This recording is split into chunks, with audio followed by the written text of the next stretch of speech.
I was thinking about heading down to that logging camp, clear out those nests. I've been seeing more freaks up here. Boozer, no, you're gonna get yourself killed. You gotta wait till you're whole, brother. I'm over here anyway, so I'll take care of the mess, okay? Yeah, okay. Thanks, Deke.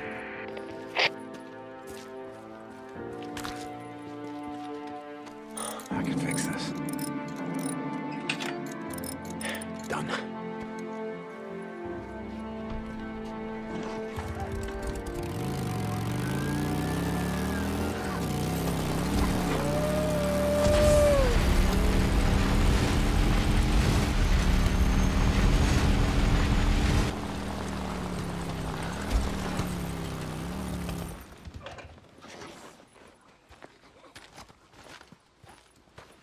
Warren here?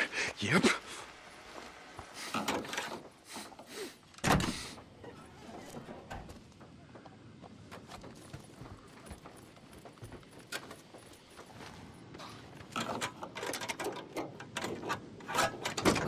Son of a bitch!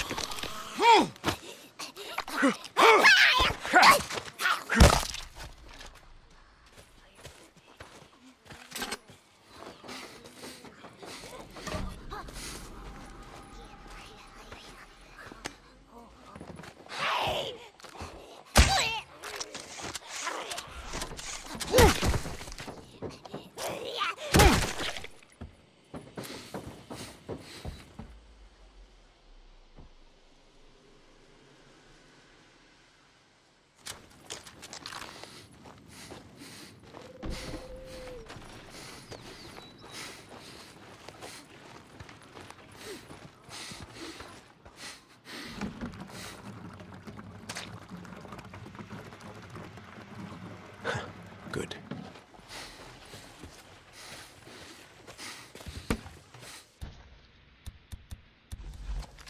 Okay. Well, there's gotta be a nest in this shack. Fuel can.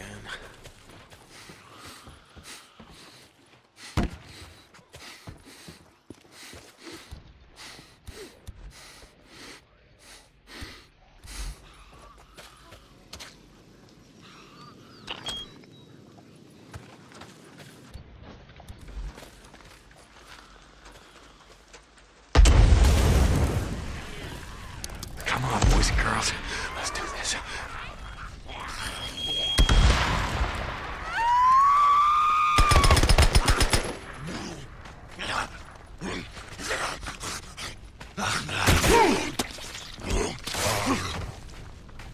Okay, one nest done. How many more you got?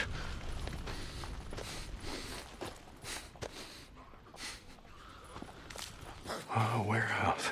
Yeah, that looks like the kind of place you want to call home, yeah? God damn it, what you all shit yourself at once? Jesus Christ. Oh, goddamn freaks. What the hell are you doing? Get down.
How's life in the freak show? Hey, never better. It's gonna get cold tonight. Yeah, I can feel it. I gotta get some sleep. Yeah, okay.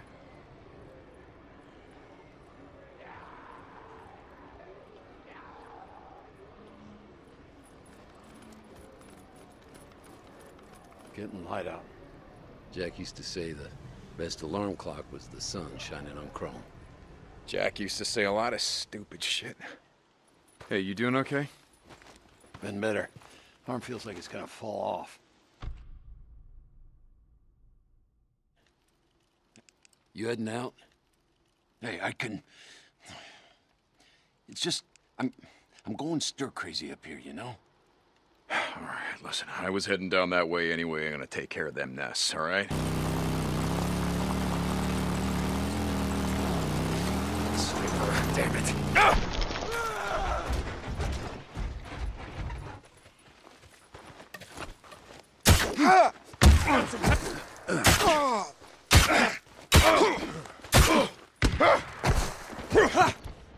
That all you got?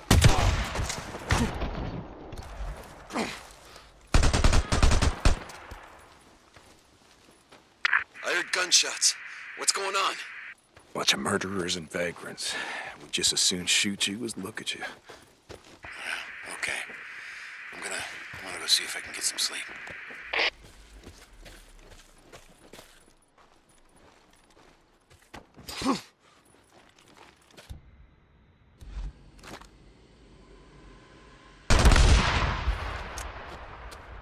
How'd you like that? Huh? Come on, you sons of bitches, come on!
It'll warm you up.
では解説浦野さん、そしてジョンさんお願いします。はい、最初にプレイしていただくところはこれはストーリーモードという部分なのですが、これは実際のゲームのストーリーの序盤の方ですね。先ほど一緒にパートナーのブーザーのバイカーと一緒にディーコのバイクの、パーツを探しに行っています。一応故障しているバイクのためのパーツを探すにはここの、クレイジーウィリーという、場所なのですが、そこにあるガソリンスタンドでバイクのパーツを探しに求めます。パーツをいろいろと探していくと、まずは。はい、そうですね。ただその中いろいろとフリーカーなども、フリーカーの巣という潜んでいる場所もありますので、そういうところもちょっと探検しながらいければなと思います。フリーカーの巣、どういう感じなんでしょうか。ちょっと怖いですね。怖いですね。フリーカーの巣。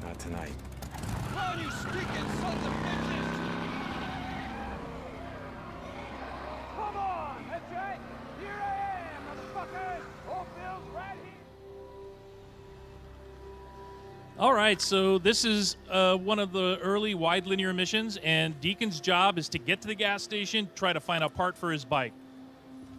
そうですね、ここでは先ほどおっしゃったようにバイクのパーツを今から探しに、ちょっとここの街を探検したいと思います。As we'll see, sometimes the fastest way there is not the safest. そうですね、一応いろいろとルートはあるんですが、短いルートが毎回いいとは思いません。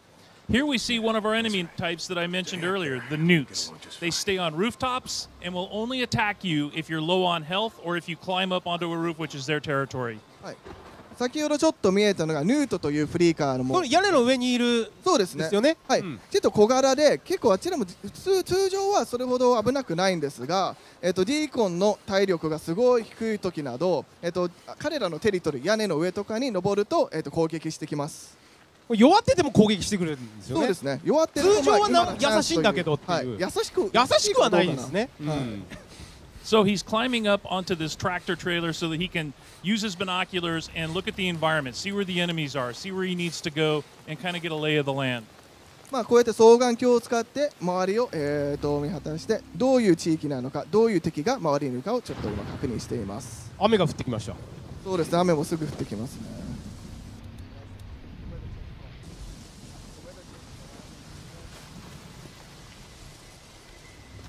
Here he sees the interior of a building. All of our interiors can be searched, so it's an open world game with a vast exterior, but you can also go inside the buildings and scavenge for supplies.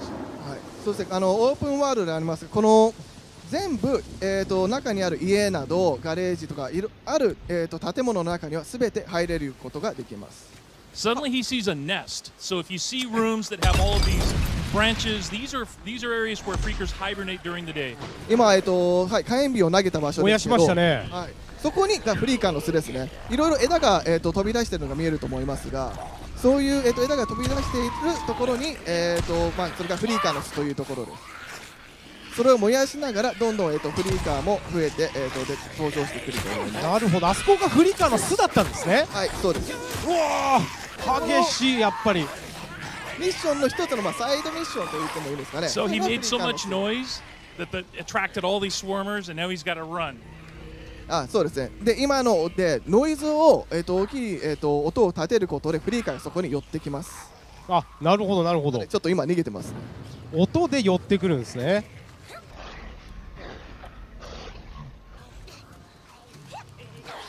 But now he's low on health, so now the newts are going to attack him as well. でもう体力が、左下に見えると思いますが、今緑のゲージですね。低くなったのでニュートが降りてきて攻撃しに来てます。あ、そういうことなんですか。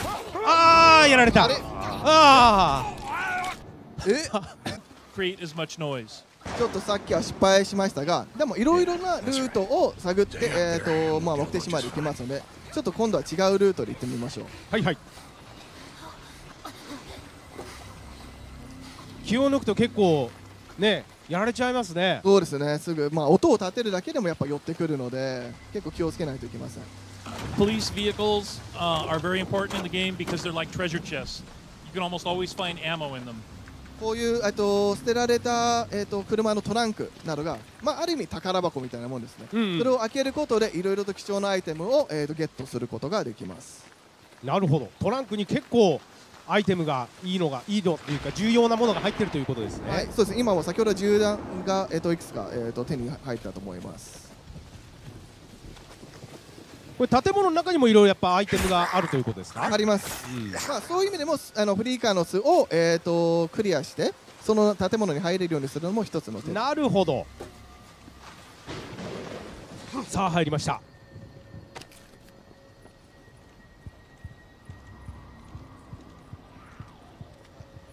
ここのは安全っぽいですね。このようにいろいろとアイテムを拾うことで後でクラフトして自分のアイテムを、また装備を、充実にさせることができます。クラフトもこれまた重要になってくるわけですね。はい、重要になります。何するんですか。投げた。So he just threw a rock at that car, which has a working car alarm, and it attracted all the swarmers to it. 今、ちょっと見えにくかったかもしれませんけど、車に、ちょっと赤い点滅がありました。それはアラームがついている車ということで、そこに石を投げて、アラームを鳴らしてそこに、引き寄せました。車が音が出るから、はい、そこで音を出してフリーカーを呼び寄せてるという。そうですね。その間に、もうここは、今敵がいないので。ああ、なるほどなるほど。ドキッとしますね。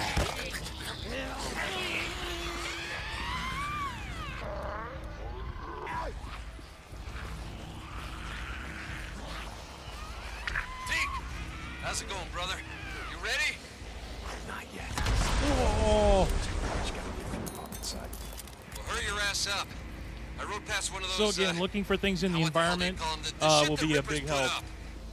それまあ環境にもいろいろ爆発物などもあるので、いろいろと、まあ何が、利用できるかっていうのを探し出すのも、一つの点ですね。So he makes it to Crazy Willie's garage. This is where the part is, but the door's locked, so he can't get in. He's gonna have to find another way in.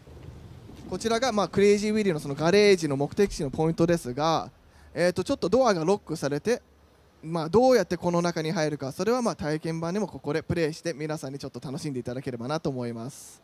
この先は皆さんがぜひ自分で体感して、ああもう見えてます。なんか見えてる。これですね。そうですね。これがフリーカー。うじゃうじゃいますよ。確かここで How many freakers are here? I think this is a smaller horde, so this is 250. 300. 300. そして一応300体、300人のフリーカーがここにいます。300いると。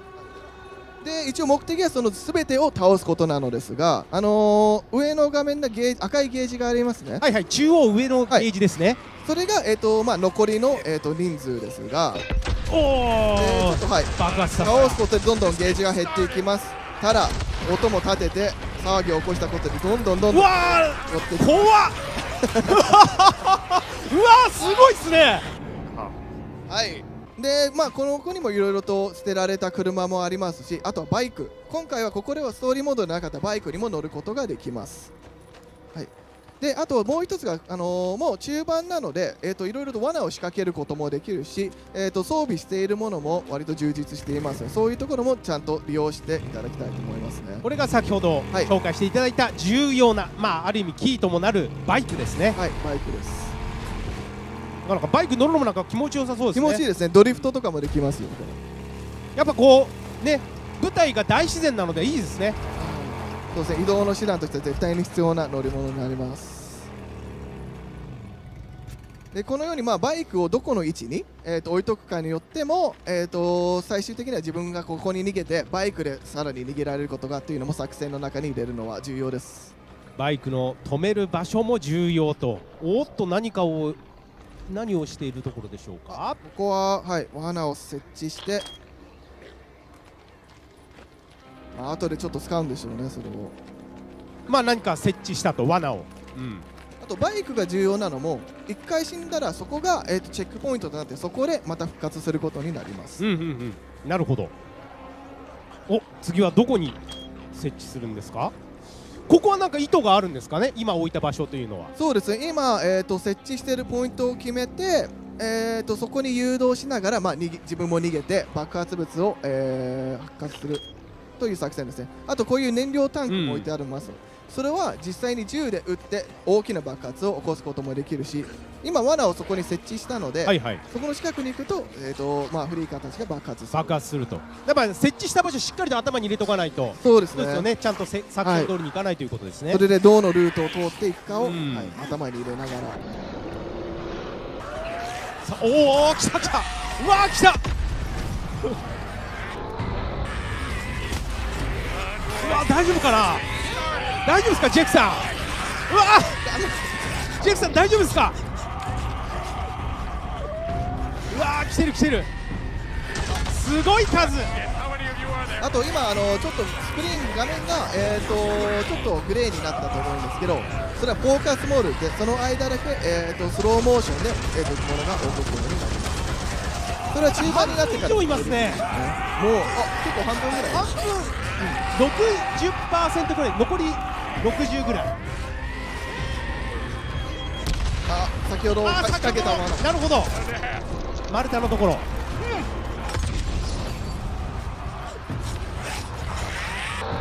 一つ武器としても、はい、ナパーム火炎瓶というのが作っているのですが、ここで爆発させて、結構いいところまで。でもいいですね。素晴らしいジェフさん。ジェフさん素晴らしいです。障害物とかを、抜けることで、彼らの動きを遅く、収めることもできます。どういう状況なんでしょうか。どちらにしろやっぱりもうずっと逃げ回って動き回ってないとダメですね。すぐ捕まっちゃうので。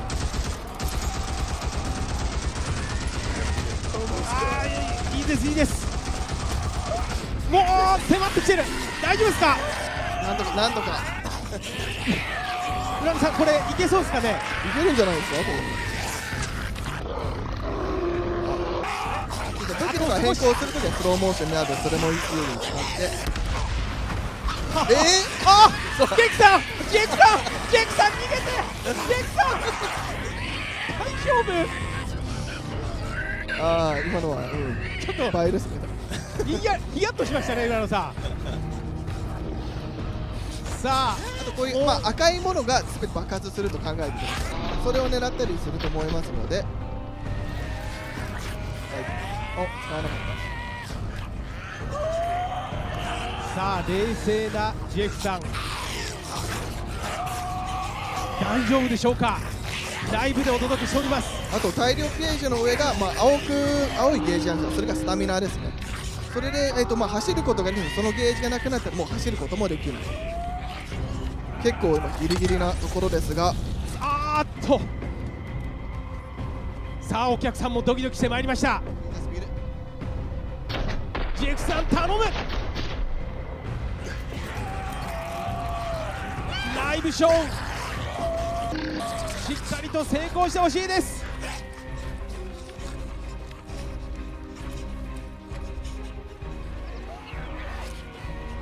ただもうあとわずかですね。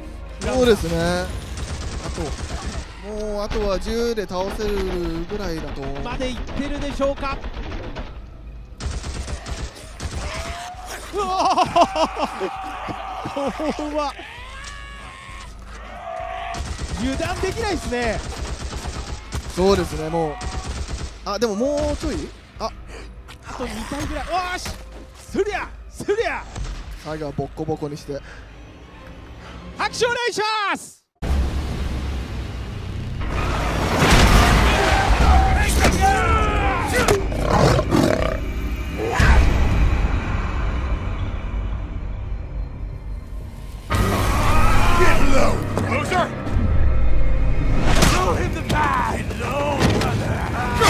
You or Boozer have a run-in with RIP the last couple of days? Why? One of my men escaped a Ripper camp, got tortured, like they always do. But this time they kept asking me if you knew about it. 2 bikers, 2 men. The Ripper called them mongrels. If you ask me, you got a price on your head.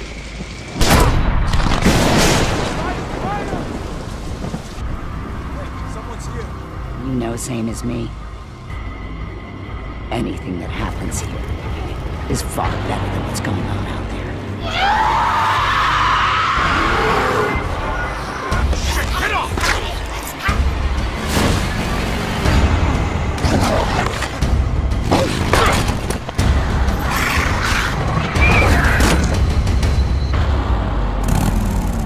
What the hell? Perfect. Just perfect. St. John, like, what was the inspiration behind this character? Well, a few things. He's broken. So you saw from a couple of trailers that we've released that he's lost someone and it's scarred him in a way. And it's like Jeff would like to say, everybody loses people, in these kinds of end of the world scenarios. So what's particular about Deacon though is that he was an ex-member of an outlaw motorcycle club. And therefore, he has a love of the open road. He has a love of motorcycles. Yeah. There's a sense of brotherhood, and you can see that here in these scenes with him and his best friend, Boozer.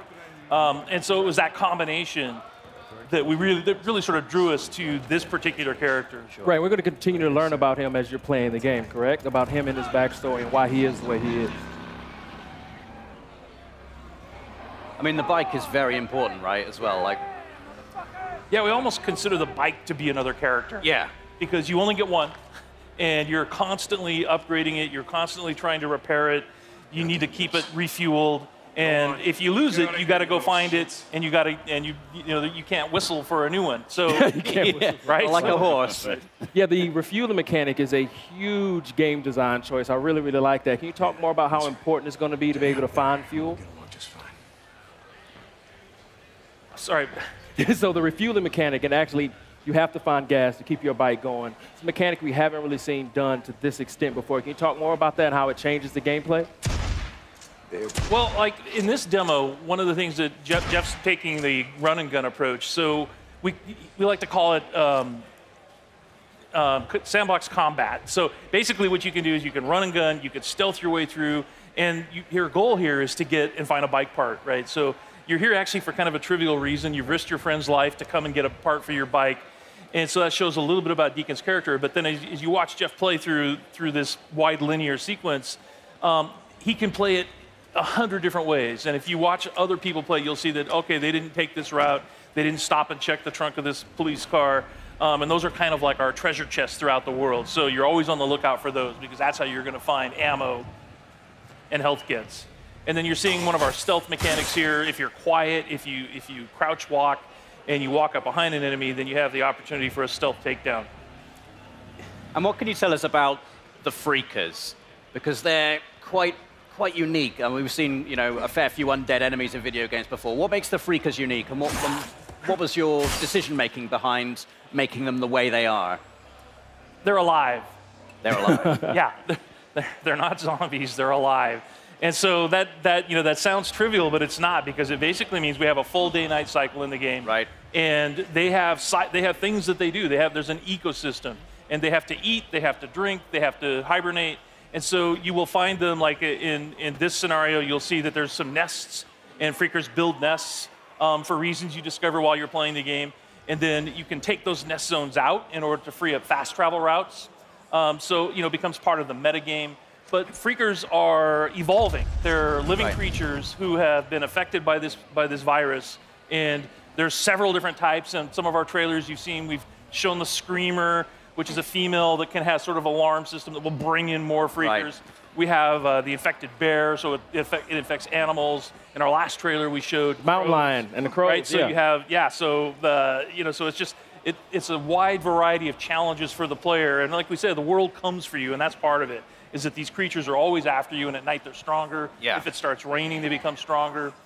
But I've seen in previous trailers Deacon actually utilizing the Freakers as a weapon against his enemy as well. So you can actually use them to your advantage as well as the environment itself. Yeah, absolutely. We call it the Freakosystem. So in this scenario, there's not a lot of chance for that, but if he were fighting Marauders or Rippers, then he could find a nearby swarm. It's an open world, so you can just explore. You can find other tools like a swarm or a Freaker bear, and you can bring them into an enemy camp and watch the sort of mayhem that happens. I guess you've got to be careful, though. You don't get kind of sucked into it. Yeah.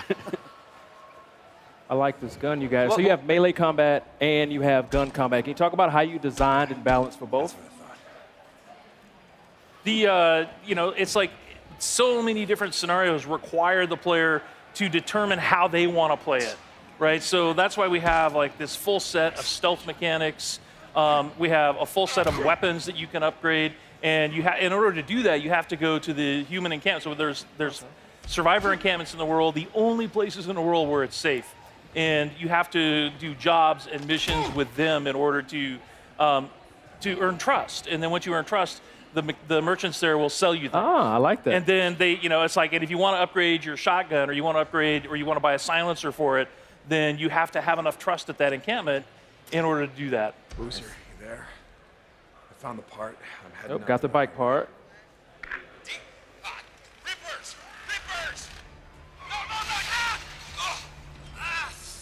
He's not having a good time. This is the inside of the Crazy Willie's truck stop, and that's one of the other things we wanted to point out is that it's full open world, but there's a lot of exploration in the game. All of the building interiors are accessible.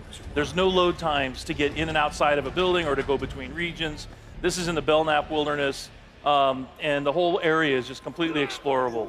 And then these are the Rippers that I mentioned earlier. So these are one of the cults in the game. Tats are dead symbols of a dead man. Dead symbols of the lost. Get off me! Bitches! Biker Man! You must be brought low, Biker Man. For you are lost, and we are found. Oh yeah, that's gonna hurt.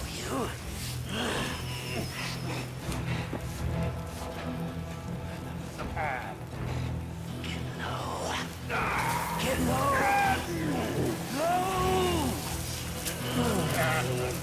So you can see they're not very friendly. No. You've talked about having freedom in terms of how you approach missions. So you can approach them stealthily. You can go in all guns blazing if you want to. What kind of freedom do you have in terms of the mission structure, in terms of the story? Do you get to make story choices in the game, or is it like sort of like a linear narrative path you're going to be taking? Yeah, there's several key places where you have to choose what Deacon is going to do in a key situation. So we released a bunch of footage last month, and if you watch carefully, you'll see that there's a moment where Deacon has the choice to take a man's life or to force Boozer to do it. Right. And that will have an impact on Boozer's morale. So your best friend, how he feels about you, how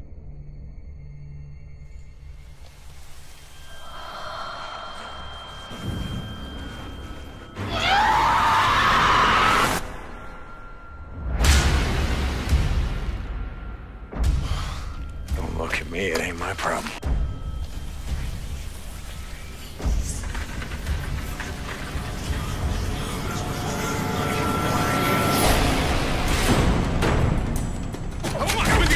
Gun, buddy.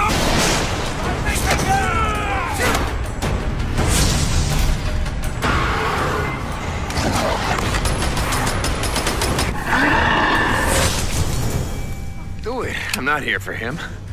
I'm here for you.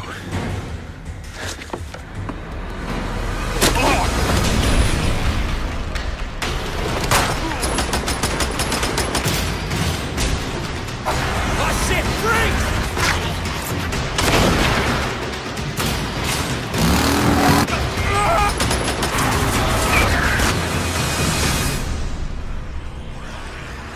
Come on! Come on!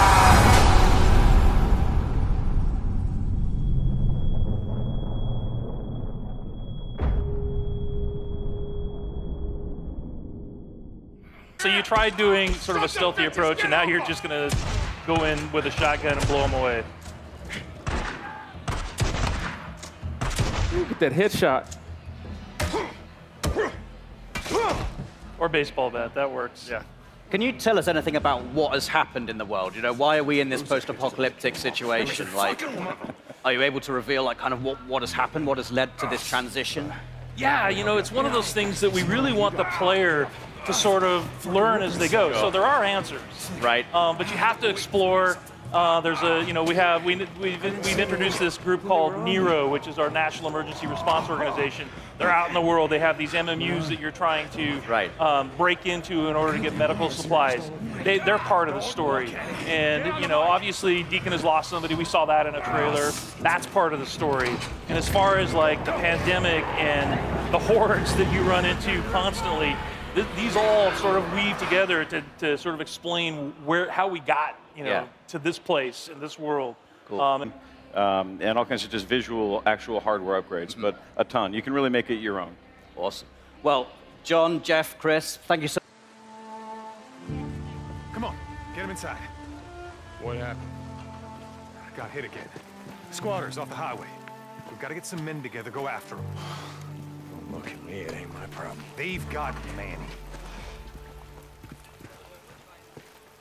You sent Manny on a supply run.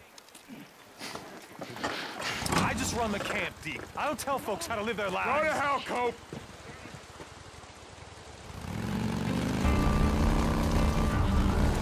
Oh! Out of the way! Oh! Hey, man.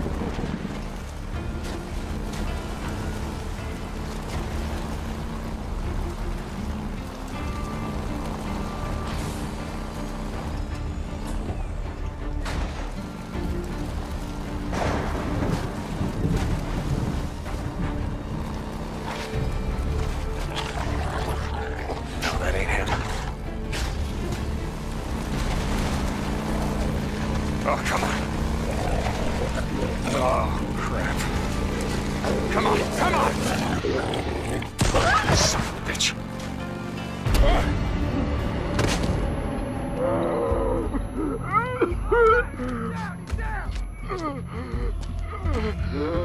Let's do this. Yeah? You want some of this? Yeah!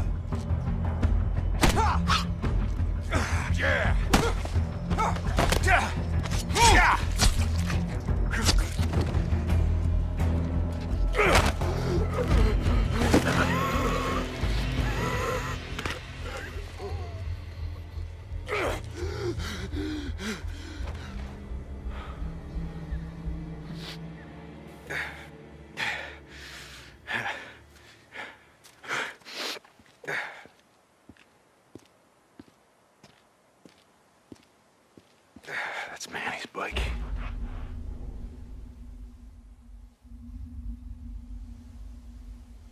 Yeah, this way.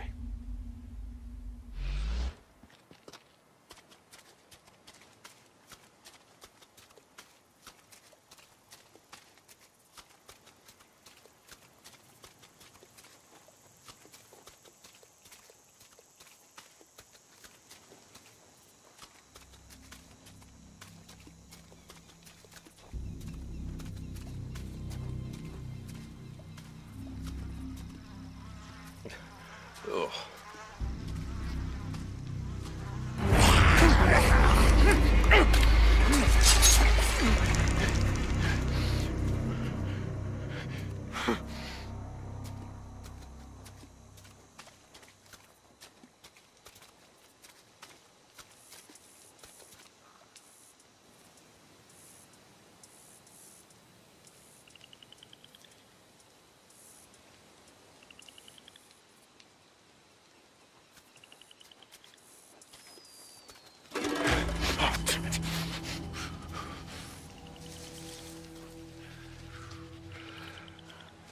Cigarette.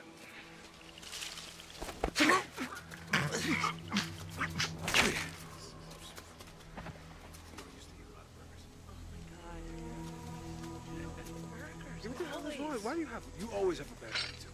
I have a bad attitude. You have a bad attitude. Just don't talk. Oh, yes, better if we just don't. Yo, where you at, man? Hey, shut the hell up. Shh, make it too much goddamn. He's not being that loud. You shut the hell up. Thank you. You shut up. Okay, shh. I want all of you to shut the hell up. What is your problem? Oh, shh. There's something out there. Just a Stop! God! No, my leg!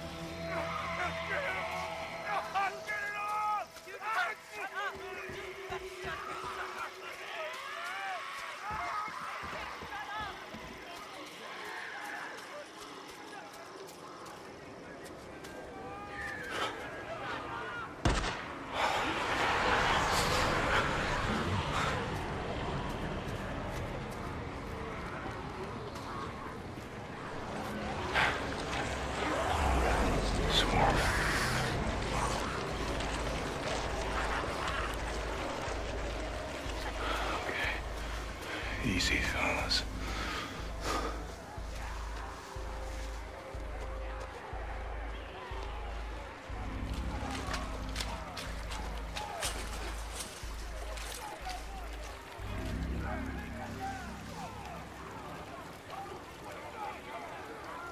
There he is.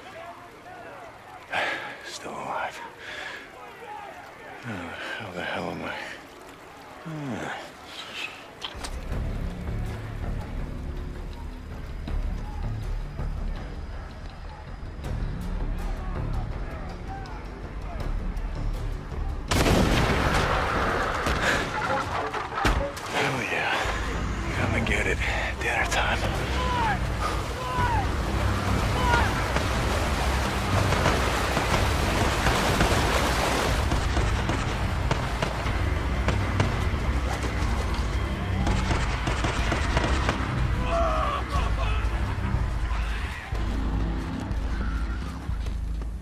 Drop him! Now! Or I'll kill him! Do it. I'm not here for him. I'm here for you.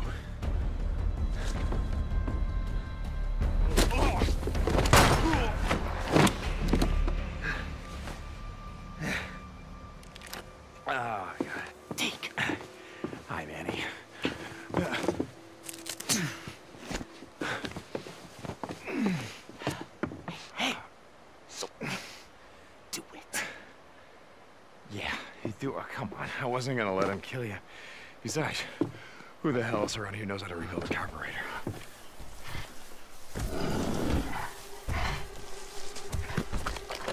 Okay. Just back up. Nice and slow. Don't make a sound.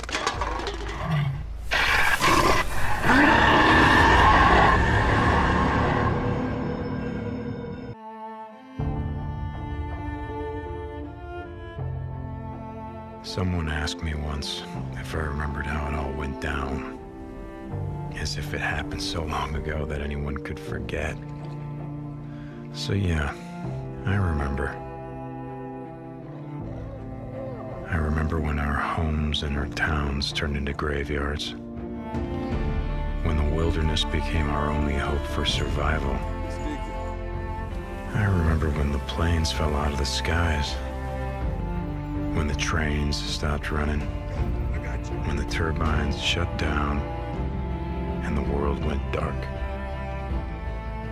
I remember when they put up the razor wire, like it was gonna stop anything. When the feds ran out of body bags. Rope. And some of us sort of lost our minds. I think it's dead. Some lost more than that. Much more. I remember when we lived by a code, when brotherhood meant something, and living meant more than surviving. Goddamn liar! So yeah, I remember how it all went down.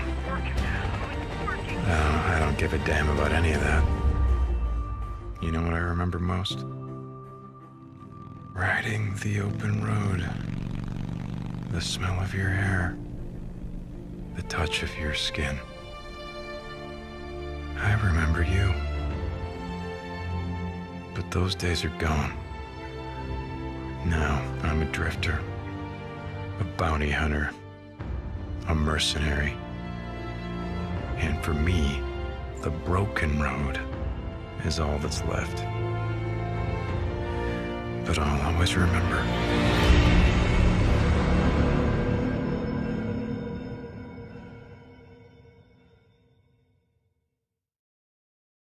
PlayStation.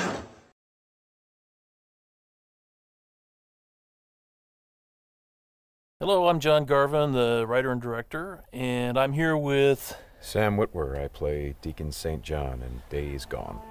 Yeah, and we're here to talk about the alternate path demo. So we did 2 demos for E3 this year. One you guys saw at the media showcase, and this one we showed behind closed doors on the floor at E3. And so for the first time, we're releasing it online so that everybody can kind of take a look at it. And I thought I'd just talk a little bit about, what the differences are, and just kind of just show you what we were trying to accomplish this year. Yeah, I mean, the most obvious difference so far is the last one was nighttime during the rain, and this is daytime during the snow. Yeah, and and it's not just cosmetic, and I think that's one of the things we really wanted to emphasize, because this time we're showing sort of a day in the life of Deacon. You see he's on the drifter bike here. We wanted to show a little more of the bike riding and how the weather can kind of impact that. So we have this drifting mechanic, right? You see him kind of slipping and sliding around a little bit. Changes the handling of the bike. That's really interesting. Now, there were wolves there last time, John, and these wolves would pursue you down this road, and then Deacon had to turn his back, shoot a wolf, and he got clotheslined right up there, didn't he? Yeah, exactly. So this time you see that he wasn't being chased by the wolves. That's a dynamic event that can that can happen or not. It just depends on when you're playing the game. Interesting. And this time Deacon saw the ambush and he was able to avoid it. So he kind of comes up and around and behind them. So does weather impacts whether these creatures show up or not in daytime, nighttime, all that stuff? Yeah, absolutely. So especially the freakers, they come out, they're mostly nocturnal, but they will come out as the weather gets colder. They become stronger in the cold. Right. And so that will, again, kind of change up the way the game plays. That's very, very, I kind of love that you decided to do this as a demo to show 2 completely different iterations on the same exact mission in the game. Yes, exactly. So we wanted to have, the job is basically the same. Deacon hears that his buddy's in trouble, rides out to save his life. And, as you can see here, this is a completely different experience from what we showed in the first demo. In the first one, Deacon gets clotheslined. And it sounded very painful, by the way. Oh, speaking of painful, okay, so the combat in this game is fairly brutal. John, you want to talk about that a little bit? Well, we just wanted to make it as, as realistic as possible. So, yeah, we're not holding back on that at all. And Sam's done most of his own stunt work for this. And I can tell you that when we're on the performance stage and we're capturing that stuff, we just try to keep it real, right? Right. Well, right. There was sort of a decision made at some point. What I've been on the project for what, 2 or 3 years now? Yeah, I think 3 years. And so early on, I think there was a more, what were we?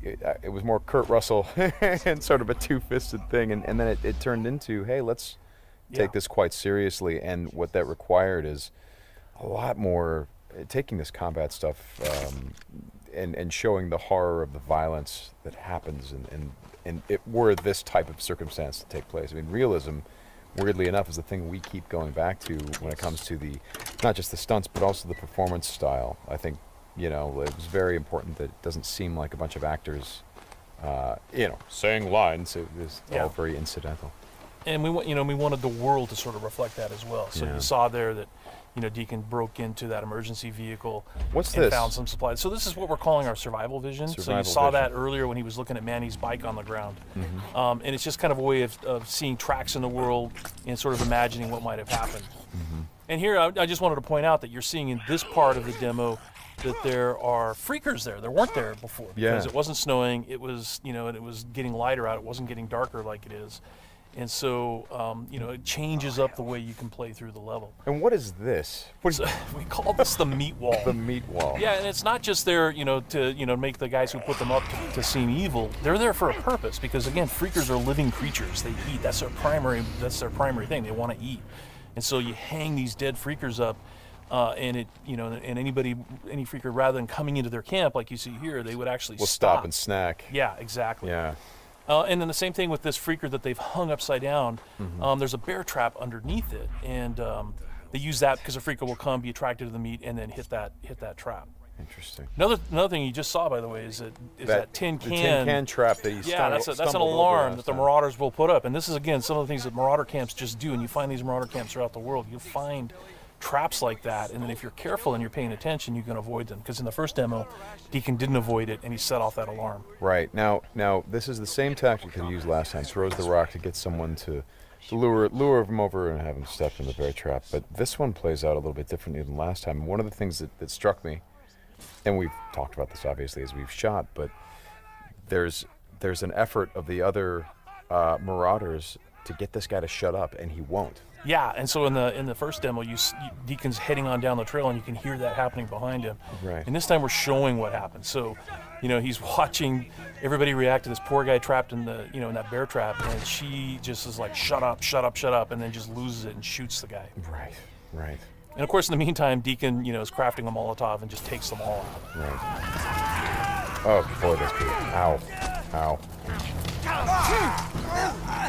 So again, it's like in the previous demo, Deacon would have gone off to the trail down to the right.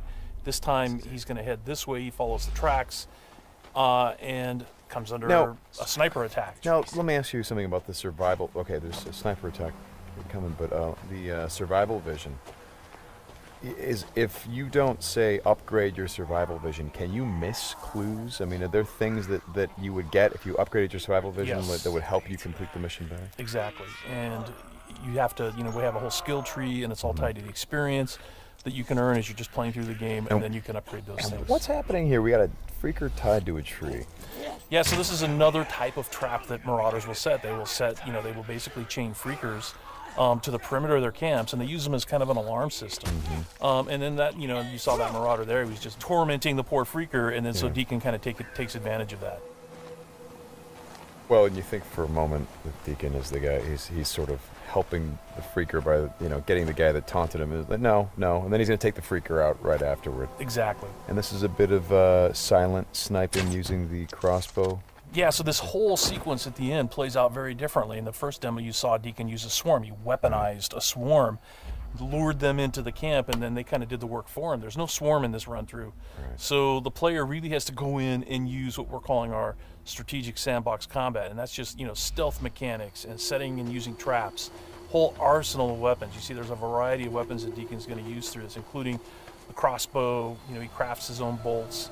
And you know he's got to figure out how to get up to Manny, just using his combat skills instead of doing it strategically. So straighten me out. Those bonfires, were those there in the previous demo? No, they weren't. Right. So that's another big difference. Is that if you come here during the day, it's like in the media showcase demo, there was like kind of a fight club thing going on. Right. They were punching each other, and everybody was just sort of getting into it. Nobody's really paying attention to what's going on. Yeah. And now it's getting dark and it's cold out. So they've built these bonfires. So. And again, it's not just a cosmetic change in the way the... Well, it's cold, right? Yeah, it's because it's cold. They have to build some... So it changes the way the Marauders behave in the level. Mm-hmm. Well, that's very... Again, this is part of the reason why I love that you did this as a demo, because the behavior of all of these things, not just the Freakers, but the Marauders, everything, there's a logic to it. You can track why they're doing the things that they're doing. And you can use it to your advantage in the gameplay. That's kind of what I like about this so much. And that's really what we wanted to showcase this year, is that it's an open world game, and everything you see around here. And again, we're only playing this 2 different ways. You saw that waterfall way up there off in the distance. There's a bridge that goes in front of that. If you had a sniper rifle and enough ammunition, you could have driven your bike all the way up there. There's trails that go all the way up there, and you could have used your sniper rifle to take out this entire camp, because it would have taken them a while to figure out where the shots were coming from and to get to you. So, that's a different way to play it. There's another way to play it, by the way, where you could have just stealthed in through the entire camp if you had the skills to do it. And you could have just taken everybody out silently, or almost everybody, and then you could have gotten up to where Manny's being held using a different route, and just stealth killed that guy. There's no reason that you have to come in and run and gun it like Deacon is doing here. Hey, how scarce is ammunition? Because I see him switching from a bunch of weapons, and when we saw this demo, when I came in and saw it at E3, one of the things that I really enjoyed was I was sitting next to you, and the driver was playing the game, and at some point I saw you shift in your chair and you leaned forward, and I heard you say, "Oh man, uh-oh." And I'm like, whoa, what's going on? He's like, he's going to get killed. I'm like, whoa, oh. And I leaned forward. I was like, oh, I guess there's some real danger. And one of the things was that he was running out of ammunition. And he was trying to go pick up ammo from the dead he was looking for Marauders. Ammo, But he was under fire. So when we were at E3, we had a whole team with us, and everybody played it slightly differently. So it just shows you that it's not scripted at all. Yeah. And then this Rager Bear.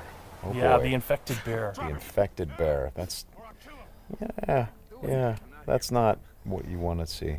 Well, we thought that would be a good way to end the demo, is to show that it's just one, for Deacon's life. It's just one darn thing after another. Right? You're going to save your buddy. You get clotheslined. You get attacked by wolves, or you think you're finally done. You rescued you've gone through all this stuff, and then suddenly, Rager Bear. Right. Well, as you've said to me, it's not just about exploring an open world, as it is the open world coming after you, the open world seeking you out, trying to... Yeah, exactly. That's our tagline. In Days Gone, you don't have to go seeking out trouble. The world comes for you. Trouble's looking for you. All right, Sam, thanks a lot. Thanks, John. It's been fun. And I hope you guys enjoy the demo, and we'll talk more about it soon. Very violent. Yeah. It showed a lot of sort of situational kind of... using the environment and the freakers that we see kind of to the advantage of the player. Yeah. So tell me what went into that. Well, so the biggest thing that we really wanted to do this year was sort of show a more intimate part of Deacon's life. So last year it was the Horde, which is hundreds and hundreds of freakers, all sort of massed together, and you saw how Deacon had to struggle to just stay alive.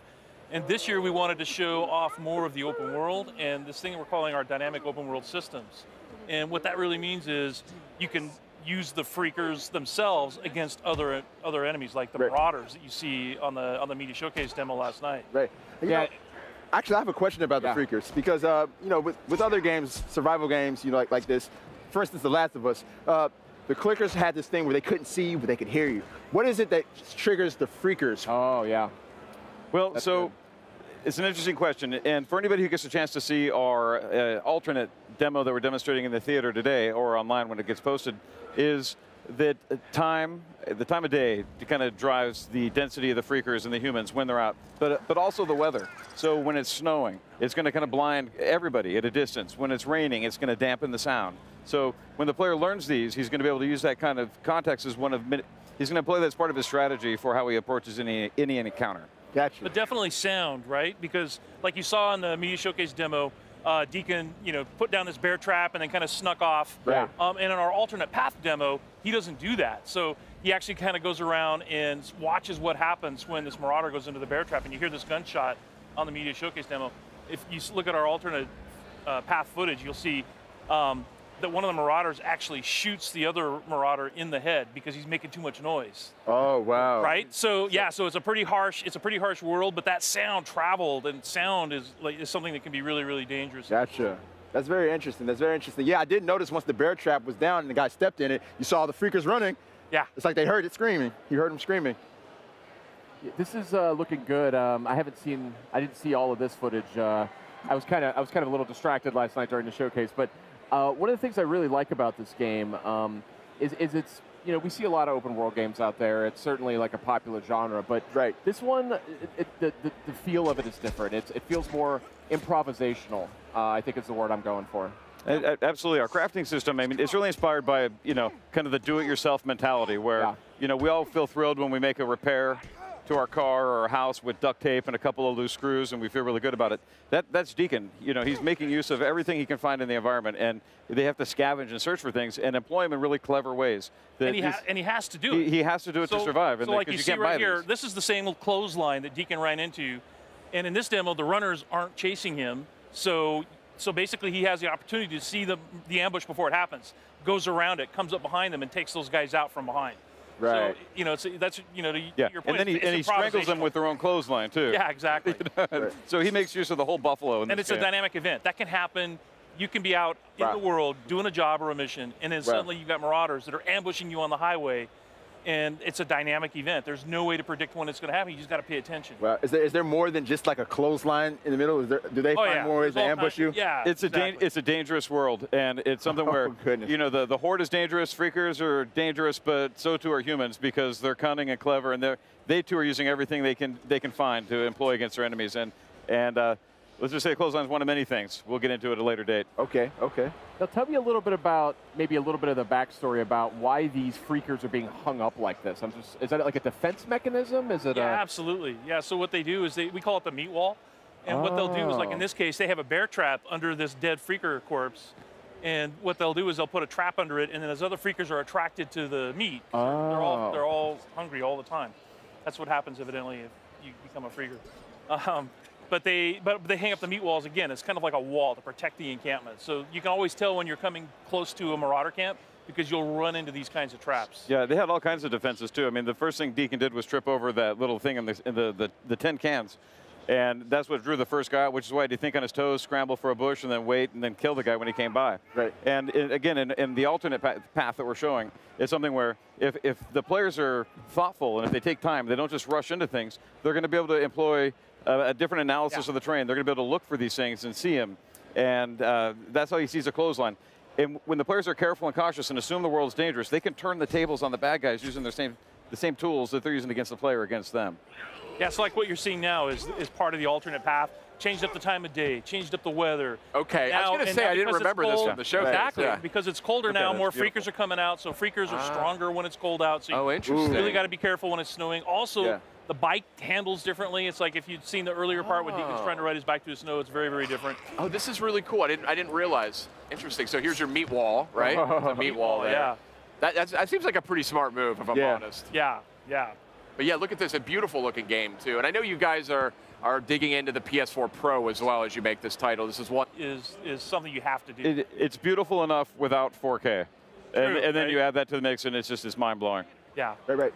One thing that stands out to me about Days Gone, amongst the other Undead games out there is that you can get so many zombies on the screen in this thing, or freakers on the screen at once. And those are the ones that, Deacon kind of ran across, then gnawing on somebody's corpse, and then one of them chased him. And the thing about runners is they can outrun your bike. And if they catch up to you, they will knock you from your bike. So it's another example of dynamic events that happen in the world that make the world dangerous all the time. Wow, such a cool game you guys are making. It's really inspired. I think it's got a lot of cool mechanics to it. He's headed to the old sawmill. Going in after him. gonna be dark soon. When does that ever stop me?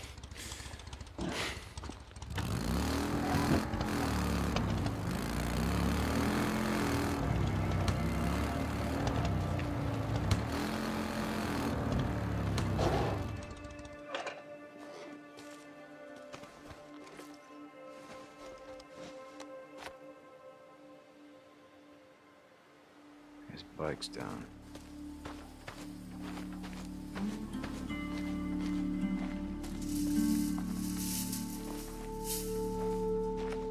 Alright, Two Dog, where the hell are you?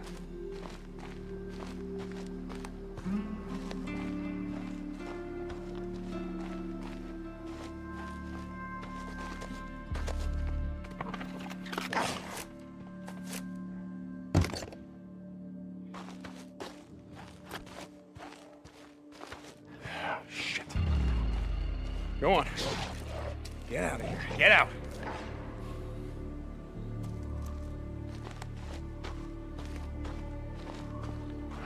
Well, that ain't him.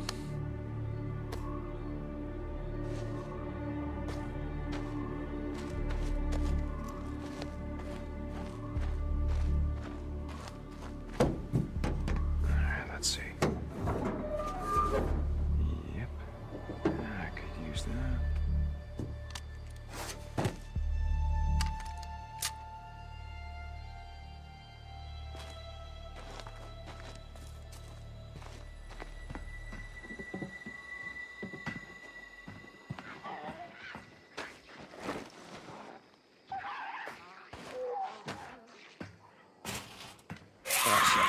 Oh, shit.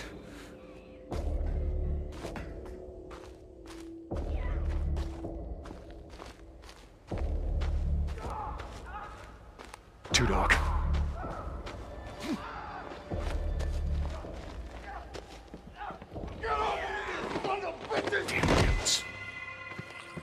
Two Dog! Damn it! Stop, Two Dog!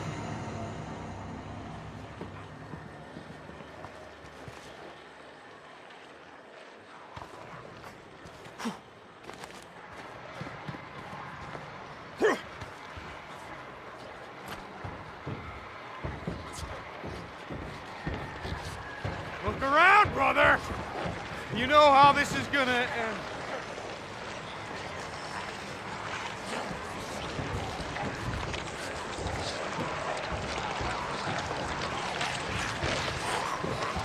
Where you at?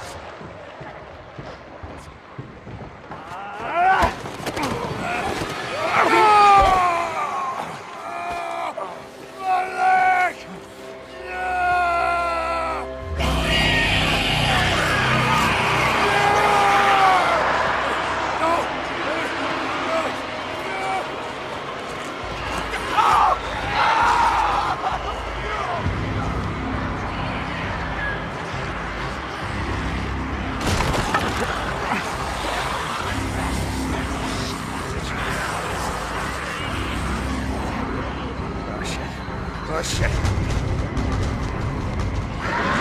Come on!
All right, here we go. We're watching some live gameplay here of Days Gone. I have picked up the controller. I'm looking through the binoculars, and I see trouble. I see trouble. Lots of trouble. Yeah, absolutely. I think you're looking at about 250 individual Horde units right here. This is smaller than the Horde we showed at the Sawmill a few years ago, but I feel it's a good starter Horde for you. And it's really important now, prepare. So, all right, you just took a bunch of ammo from your saddlebags. So, saddlebags, cool. Yeah, and that's an important upgrade for the bike to prepare you for encounters such as this. All right. When you don't try to kill them with the bike. But since it's a sandbox, I say you go for it. All right. Off to a bad start. Really bad start. Nice job. This is the world's best demo. I could have done that, dude. Thanks, Sid. This is not. Oh man. This is not going to go well. We're going for realism. Okay, so there's separate inversion for on foot and vehicle, I noticed. Okay, yeah. So let's do that. We're playing it live here. Is that a separate feature? Yeah, it is, actually. Yeah, so press R2 to go to the bike. Display. Oh, sorry. There we go. There All right, there we go. Now we're good. Now everything's going to go flawless. It was the old inverted controls. That's right. I'm a freak. That's right. It is the right way to play. Here we go. Easy now. Oh, mama.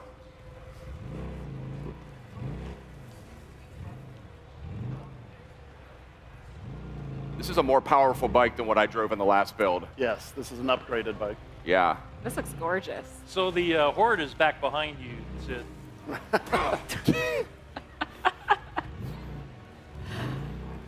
Easy now. This game looks incredible. No strategy in this game is a bad strategy, but I'm going to say this is a terrible strategy. The worst strategy. Yeah. So tell me, what do I have in terms of weaponry here? Okay, well, so if you get off your bike, you can access your survival wheel, and on this you're going to have your weapons in the cardinal directions, but then in the upper right-hand corner you're going to have throwable explosives. In the upper left you're going to have your consumables, which include things like your health, your bandages, but most importantly, kind of survival buffs. Things that will help enhance your core attributes. And crafting one's going to take away from another, of course, so you've got to make choices that suit your playstyle. And then also we have distractions on the bottom left corner. Not really the best for the Horde, but on the bottom right we have traps. So in this case, I think you might have proximity bombs or airbag remote detonators. I think in this case you have the proximity mines. And if you plan properly and look through the environment, you find like key places that you say, I want to run the Horde through here later and trigger this detonation when enough of them run past it. So you can, smart players will do that. Foolish players will just charge in, guns a-blazing, and it's going to be a lot harder for those guys. What kind of player will Sid Sid be? Will try to jam their bike into the Horde. They can try that. So what's your strategy here, Sid? What are you thinking? How do I Stalling is a strategy. Got it selected right there, and then hit R2 to... R2, okay. Oh, no! You can't melee the Horde. You could try. The strategy is panic and run. Okay, we're on the move now. Lost my bike. Not good. You can still save it. I don't recommend a melee bat against these guys, but give it a go. Got to stay nimble here.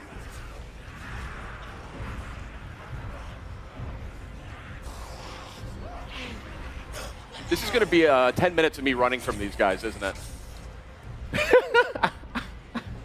Well, Sid's trying to make his way around. How do you guys plan for all of these different tactics that people are going to dive into? How do you think ahead of time of people are going to want to go about this a million different ways? So what's the process of building out all of that? Well, we think about what makes kind of sense and what sounds cool that fits the IP, but we do have to provide a lot of different tools just so they can have that, that flexibility. And then we just try to keep things very loose. So that we're going to be surprised by a lot of the videos we see online of people playing this. We'll be like, wow, I didn't think that would happen. And when we've done that internally, we've been surprised about how things just kind of work. So we're supporting it by it's always the best part of games like this is just seeing how people get so creative. Yeah, absolutely. We had a company meeting last week where our head of QA literally took on the Horde using his crossbow and custom crafted explosive bolts. Oh my gosh. And it was pretty amazing. So he pretty much got all the way there. I think he had to use one Molotov, but Jeff and I had never seen that happen before, so we were surprised, and we were like, oh. And what's cool about it, and I think this goes to your question, is it makes perfect sense that it worked because the way we built the systems, but Emergence is about a bunch of wholly predictable, unpredictable things, and it just works. Like we're catching yourself on fire. On fire is possibly a good strategy. I don't think so. That's so he can set them on fire when they grab him. That's yeah. That was the plan. Okay.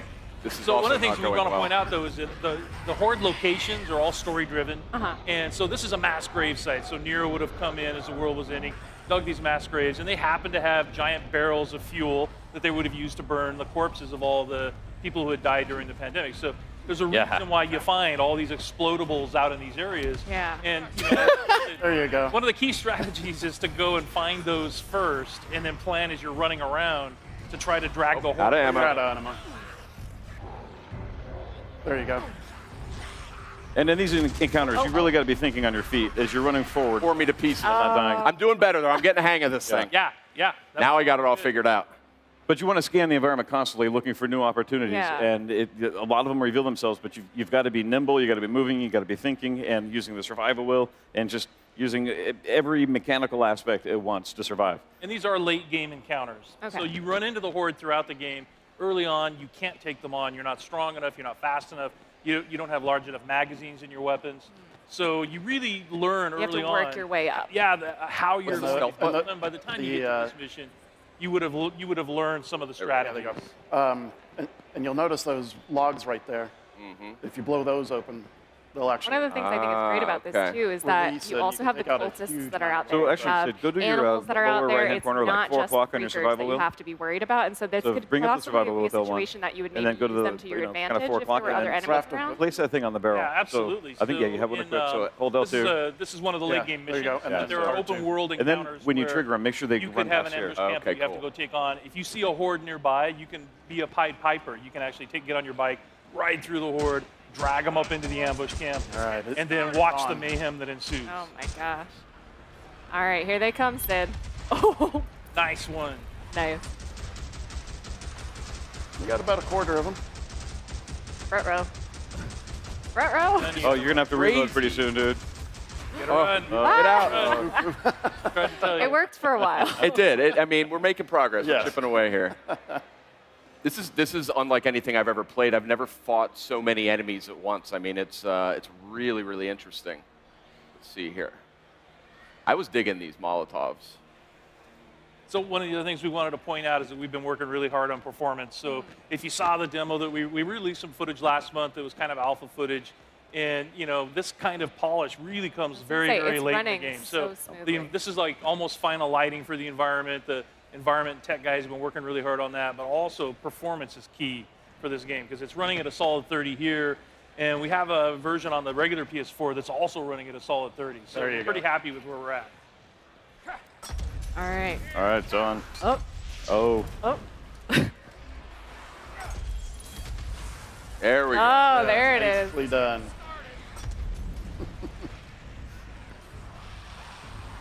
They're starting to fan out. Whoa. Yeah, as you can see, they're starting to avoid the fire as well. So, anything that's red is explodable as well. Keep moving, Sid. Short controlled bursts. Boom. Yeah, always Oh, side run. Side run. red eye. Oh, no. Barrels. And that's how we show it's alive. Yeah. Sid This did legit. that. I blame him. I did too good. Yeah. That was the problem. All right, so you can see we still have some optimization. Yeah. We're not coming out until February, so. We still have some work to go. You guys are coming out February 22nd, though. I'm sure you can polish that right up. It's a live environment, though. I mean, these things happen early in development. But, yeah, that was super cool. I have never played anything like that. It was really, really unique. And, I mean, we're just obviously kind of goofing around here, you know, playing with the huge hordes. But, I mean, there's a lot of stuff to do in this game, and there's a lot of emergent systems that come about, and you saw some of it here. I mean, every single time I tried that on, it was a completely different experience. Yes, exactly. And I know that's something that you guys are really focused on. I mean, you know, whether it's, you know, the criers, the freaker ravens that may choose to attack at one point or another. I mean, talk a little bit about how those systems sort of, you know, combine with each other. The horde is just one part of the game, you know. Yeah. It's several, you know, it's an ecosystem of creatures